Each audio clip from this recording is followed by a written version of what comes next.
आज ही Doubtnut app download करें। Doubtnut पर होगा अब आपके सभी मैथ्स, केमिस्ट्री, फिजिक्स और बायोलॉजी डाउट्स का सफाया। बस अपने क्वेश्चन की फोटो खींचो, उसे क्रॉप करो और तुरंत वीडियो सोल्यूशन पाओ। Download now. हेलो स्टूडेंट, ये जो क्वेश्चन है ये फिजिकल पेंडुलम के कॉन्सेप्ट पे बेस्ड है। ठीक है, इस क्वेश्चन में रखा है कि एक थीन रॉड है जिसका लेंथ है L। ओके, इसका मास है M एंड इसको पॉइंट P के अबाउट हिंज्ड कर दिया गया। ठीक है, तो ये है हमारा रॉड। ओके, ये है पॉइंट P।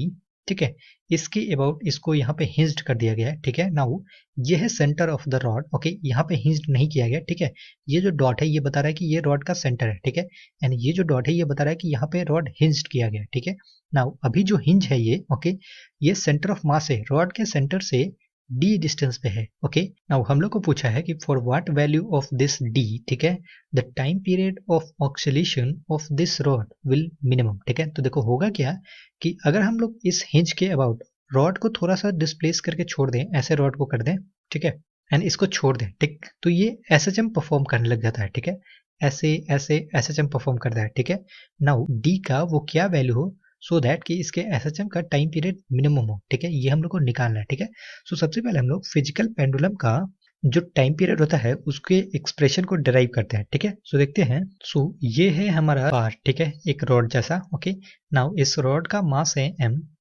एंड इसके लेंथ का वैल्यू है L। ठीक है, नाउ ये है centre of the rod. Okay, centre of rod से रॉड को यहाँ पे हिंज्ड किया गया। ठीक है, जो कि रॉड के सेंटर से जो हिंज है वो रॉड के सेंटर से d डिस्टेंस पे है। ठीक है, नाउ इस हिंज के अबाउट ये रॉड ऐसे ऐसे ऑक्सीलेट करेगा। ठीक है, तो रॉड को थोड़ा सा डिस्प्लेस करके छोड़ते हैं एंड इक्वेशंस देखते हैं कि इस पे कौन कौन से इक्वेशंस अप्लाई कर सकते हैं। ठीक है, सो रॉड को ऐसे थोड़ा सा डिस्प्लेस कर दिया गया। ठीक है, यहाँ से थीटा एंगल बना के। ओके, नाउ अगर थीटा एंगल बना के इसको डिस्प्लेस कर दिया गया, ठीक है, तो इस एक्सिस के अबाउट इस रॉड पे लगने वाले टॉर्क को देखते हैं। ठीक है, नाउ इस रॉड पे अगर एक्सटर्नल फोर्स देखें, सो इस रॉड के ऊपर नीचे के डायरेक्शन में इसके सेंटर ऑफ मास पे इसका वेट लग रहा होगा एंड उसका वैल्यू कितना होगा mg के बराबर। ठीक है, नाउ इस mg का दो कंपोनेंट कर सकते हैं हम लोग, एक perpendicular to the rod and एक अलोंग द रॉड। ठीक है, नाउ ये एंगल थीटा है। ठीक है, तो ये एंगल भी थीटा होगा। ओके, नाउ ये वाला जो कंपोनेंट है, ठीक है, वेट का, इसका वैल्यू होगा mg cos theta and weight का ये वाला जो कंपोनेंट होगा जो कि रॉड के परपेंडिकुलर होगा, ओके, इसके वैल्यू होगा mg sin थीटा। ठीक है, सो अब हम लोग देखते हैं कि इस एक्सिस के अबाउट हमारा जो रॉड है, ओके, वो ऐसा है। ठीक है, यहाँ पे है रॉड का एक्सिस, ठीक, एंड इस पे एक फोर्स लग रहा है रॉड के परपेंडिकुलर, उसका वैल्यू कितना है mg sin थीटा। ठीक है, एक रॉड के पैरेलल फोर्स लग रहा है, इसका वैल्यू कितना है mg cos थीटा। ठीक है, नाउ इस एक्सिस के अबाउट रॉड पे लगने वाले टॉर्क का वैल्यू लिखते हैं। ठीक है, सो ये वाला जो कंपोनेंट होगा ये हमारा एक्सिस से ही पास कर रहा है। ठीक है, एंड ये वाला जो कंपोनेंट होगा, ठीक है, केवल यही कंट्रीब्यूट करेगा टॉर्क में। ओके, सो इस कंपोनेंट का, ठीक है, जो परपेंडिकुलर डिस्टेंस है हमारे एक्सिस से उसका वैल्यू कितना है d के बराबर। सेंटर ऑफ मास जो है रॉड का, ओके, वो हिंज से d डिस्टेंस पे है। ओके, सो इस फोर्स के वजह से जो टॉर्क आएगा, ओके, इसका वैल्यू होगा टॉर्क इज इक्वल टू, जो फोर्स का वैल्यू कितना है वो है mg sin थीटा। ठीक है, तो ये जगह mg sin theta into perpendicular distance of this force from the axis, उसका वैल्यू कितना है d।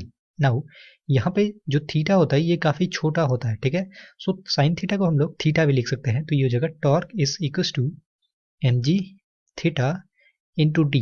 ठीक है, नाउ ये जो टॉर्क है ये रीस्टोरिंग नेचर का है। ओके, कैसे, तो देखो अगर हम लोग इसको इधर की तरफ डिस्प्लेस करें, ठीक है, तो हम लोग इधर जो एंटी क्लॉकवाइज डायरेक्शन है इसको हम लोग पॉजिटिव कंसिडर कर रहे हैं। ठीक है, सो टॉर्क इस पे किधर लग रहा है, इधर के डायरेक्शन में, ऐसे। ठीक है, यानी कि क्लॉकवाइज में। ठीक है, सो हमारा थीटा और टॉर्क एक दूसरे के अपोजिट है। ठीक है, सो यहाँ पे हम लोग माइनस लगा देंगे। ठीक है, क्योंकि थीटा और टॉर्क एक दूसरे के अपोजिट है। ठीक, तो ये आ गया expression torque acting on this rod इसका। नाउ यहाँ पे देख सकते हैं हम लोग कि जो टॉर्क का एक्सप्रेशन है, ठीक है, this is directly proportional to theta, that is minus mg into D into theta. ठीक है, नाउ इस टॉर्क को हम लोग क्या लिख सकते हैं, आई अल्फा। ठीक है, नाउ आई क्या लिखेंगे, तो देखो हम लोग टॉर्क किस एक्सिस के अबाउट लिखे थे, इस एक्सिस के अबाउट। ठीक है, तो मोमेंट ऑफ इनर्शिया भी इसी एक्सिस के अबाउट लिखेंगे। ठीक है, सो इस टॉर्क को हम लोग लिख सकते हैं moment of inertia of the rod about the hinge. ठीक है, इसके about into alpha is equal to minus mg d into theta. ठीक है, यहां से अगर अल्फा का वैल्यू देखें तो हम लोग को मिलेगा minus mgd divided by I, ठीक है, that is moment of inertia, okay, into theta, okay. Now अगर इस इक्वेशन को हम लोग एंगुलर एसएचएम का जो स्टैंडर्ड इक्वेशन होता है उससे कंपेयर करें, ठीक है, तो देखो हम लोग को क्या मिलता है। जो स्टैंडर्ड इक्वेशन होता है एंगुलर एसएचएम का वो होता है alpha is equal to minus omega square theta, ठीक है। तो अगर हम लोग इसको और इसको कंपेयर करेंगे तो हम लोग को मिलेगा omega square is equal to M G D divided by I, ठीक है। तो यहाँ से ओमेगा का वैल्यू मिल रहा है हम लोग को M G D divided by square root of I, ठीक है। सो ये आ गया omega, that is angular frequency of SHM का वैल्यू। अब हम लोग टाइम पीरियड का वैल्यू निकाल लेते हैं आराम से। तो जो टाइम पीरियड होता है एसएचएम का वो होता है 2 पाई बाई ओमेगा, ठीक है। तो ये ओमेगा का वैल्यू पुट करेंगे तो हम लोग को मिलेगा 2 pi divided by square root of I by M G D, ठीक है।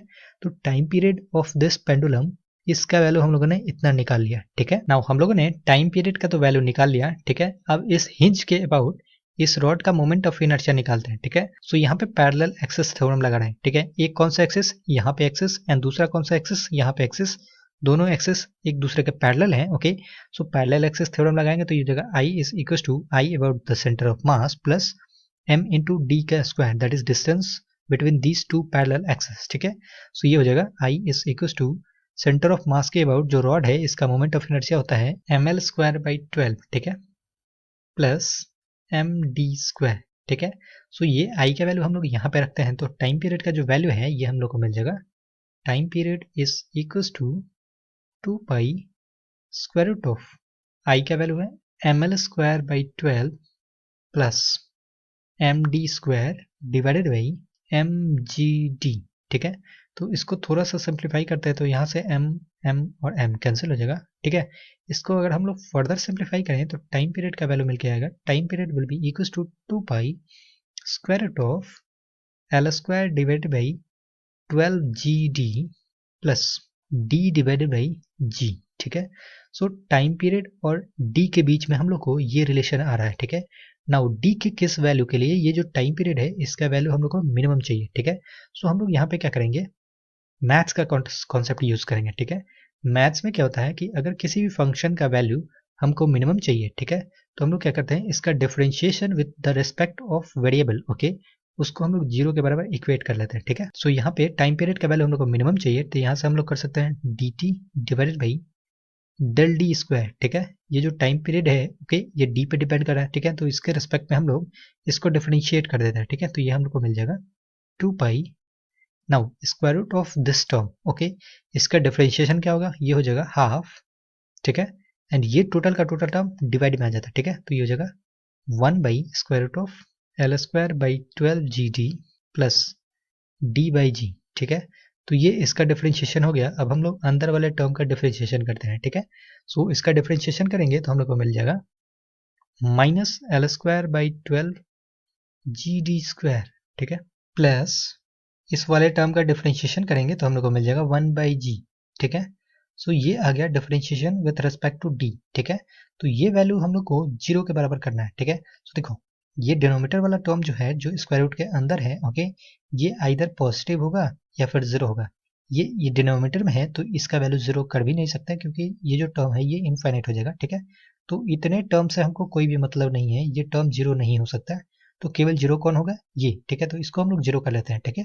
तो यहाँ से हो सकता है minus L square divided by 12 G D square plus 1 by G is equal to zero, ठीक है। तो जी कॉमन निकाल के इधर जीरो से मल्टीप्लाई कर देते हैं तो हम लोग को ये जीरो मिल जाएगा टोटल। तो ये हो जाएगा 1 minus L square by 12 D square is equal to zero, ठीक है। इसको फर्दर सिंप्लीफाई करते हैं तो ये हो जाएगा 12 D square minus L square divided by 12 D square is equal to zero, ठीक है। नाउ अभी ये न्यूमरेटर वाला टर्म को जीरो करते हैं, ठीक है। तो ये हो जाएगा 12 D square minus L square is equal to zero, ठीक है। तो यहाँ से हम लोग को जो डी है इसका वैल्यू मिल रहा है D will be equal to L divided by square root of 12, ठीक है। नाउ हम लोग ये देखते हैं कि ये जो पॉइंट है डी बराबर इतना, ये आइदर मैक्सिमा भी हो सकता है मिनिमा भी हो सकता है, ठीक है। तो चेक करना है कि ये पॉइंट ऑफ मिनिमा है या फिर पॉइंट ऑफ मैक्सिमा है, ठीक है। सो इसका पता लगाने के लिए हम लोग मेथड ऑफ इंटरवल का कॉन्सेप्ट लगाएंगे, ठीक है। सो हम लोग को पता चला कि D is equal to L by root 12 पे ये टर्म जीरो हो रहा है, ठीक है। तो हम लोग यहाँ से देख सकते हैं कि D is equal to L by root 12 पे ये जो टर्म है ये 0 हो रहा है, ठीक है। सो इसके राइट हैंड साइड में जाएंगे, ठीक है, तो ये टर्म पॉजिटिव होगा, एंड इसके लेफ्ट हैंड साइड में आएंगे तो ये टर्म नेगेटिव होगा, ठीक है, ये वाला टर्म, ओके। सो जब ये जो डिफरेंशिएशन है, ओके, इसका नेचर नेगेटिव से पॉजिटिव जाए, ठीक है, तो जिस पॉइंट पे ये 0 हो रहा है वो पॉइंट ऑफ मिनिमा होता है, ठीक है, ये बात नोट कर लेना। जब डिफरेंशिएशन नेगेटिव से पॉजिटिव जाए तो जिस पॉइंट पे ये 0 हो रहा है वो पॉइंट ऑफ मिनिमा होता है। अगर ये चीज उल्टा है तो हम लोग को पॉइंट ऑफ मैक्सिमा मिलेगा, ठीक है। सो यहाँ पे जो ये डिफरेंशिएशन है ये नेगेटिव से पॉजिटिव जा रहा है, ओके। सो ये जो पॉइंट है ये पॉइंट ऑफ मिनिमा है, यानी कि जो हम लोग को टाइम पीरियड का मिनिमम वैल्यू है, ओके, वो मिलेगा कब, जब डी का वैल्यू L/√12 हो तो, ठीक है। सो ये हमारा आंसर होगा, ठीक है। अगर हम लोग ऑप्शन से मैच करेंगे तो करेक्ट आंसर होगा इस क्वेश्चन का option number 1। I hope you got it, thank you. Class 6 से 12 से लेके नीट, IIT, जेई मेंस और एडवांस के लेवल तक 10 मिलियन से ज़्यादा स्टूडेंट्स का भरोसा। आज ही डाउनलोड करें डाउटनेट ऐप या व्हाट्सएप कीजिए अपने डाउट्स 8400 400 400 पर।